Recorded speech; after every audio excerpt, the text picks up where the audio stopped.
بابا جی السلام علیکم۔ وعلیکم السلام، بیٹا کیسے ہو؟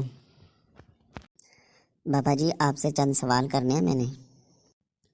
جی جی بیٹا کرو، دل کھول کر سوال کرو۔ بابا جی نماز میں فرض کتنے ہوتے ہیں؟ بیٹا نماز میں 7 فرض ہوتے ہیں۔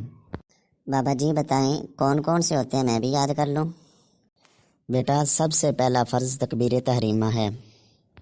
بابا جی یہ تکبیر تحریمہ کیا ہوتی ہے؟ بیٹا نماز شروع کرتے وقت سب سے پہلے جو تکبیر کہتے ہیں اس کو تکبیر تحریمہ کہتے ہیں۔ اور دوسرا فرض کون سا ہوتا ہے بابا جی؟ بیٹا دوسرا فرض قیام کرنا ہے۔ بابا جی یہ قیام کس کو کہتے ہیں؟ بیٹا قیام عربی زبان کا لفظ ہے جس کا معنی ہوتا ہے کھڑا ہونا۔ نماز میں جو ہاتھ باندھ کے کھڑے ہوتے ہیں اس کو قیام کہتے ہیں۔ اچھا مجھے اب پتہ چل گیا ہے۔ بابا جی تیسرا فرض کون سا ہے؟ بیٹا تیسرا فرض قرات کرنا ہے۔ بابا جی قرات کا مطلب کیا ہے یہ بھی بتا دو۔ بیٹا قرات بھی عربی زبان کا لفظ ہے جس کا معنی ہوتا ہے پڑھنا۔ نماز میں جو سورۃ فاتحہ اور سورۃ فاتحہ کے ساتھ جو سورت ملاتے ہیں اس کو قرات کہا جاتا ہے۔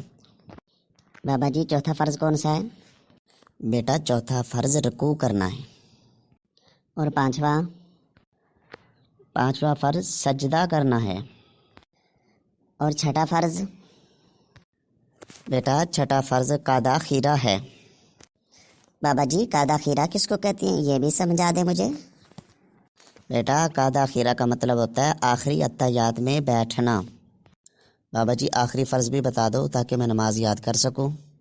بیٹا آخری فرض خروج بسنعی ہی ہے۔